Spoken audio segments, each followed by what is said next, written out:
মৌবৰ প্ৰতিযোগিতাৰ প্ৰথম হৈছে শ্ৰী ধীমান উজিৰ। ধীমান উজিৰক মঞ্চত বিচৰা হৈছে।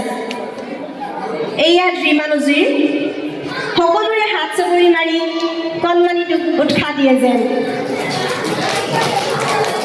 দ্বিতীয় হৈছে শ্ৰী লক্ষ্যতেন টুগম।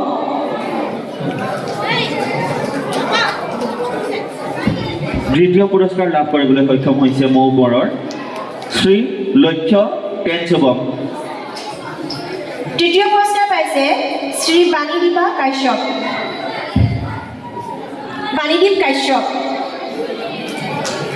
সকলোৰে হাত চাপৰিৰে তেওঁলোকক উৎসাহ জনাব বুলি আশা ৰাখিলোঁ। মৌবৰ প্ৰতিযোগিতাৰ প্ৰথম আৰু দ্বিতীয় দুটি পুৰস্কাৰেই আছিল যদিও পাছত নতুনকৈ তৃতীয় সংযোগ কৰা হৈছে।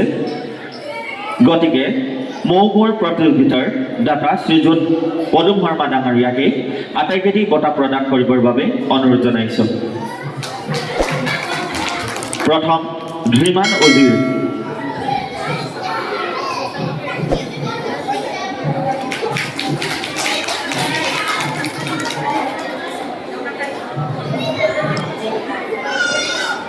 দ্বিতীয় হৈছে শ্ৰী লক্ষ্যতেন টুগম।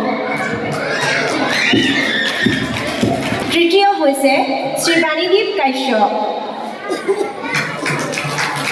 সকলোলৈকে আন্তৰিক শুভেচ্ছা জনালোঁ। তোমালোকৰ উজ্জ্বল ভৱিষ্যত কামনা কৰিলোঁ। লগতে মই কিন্তু আপোনালোকৰ মাজত এটি কথা ক'লে এই এক মিনিট বিহু কি ফালিছে নহয়। দ্বিতীয় পুৰস্কাৰ লৈ গৈছে। অসমীয়া নহয় অনা অসমীয়া হৈ যি বিহু ফালিছে ঐ একদম অন্তৰ হাত পেলাই দিছে।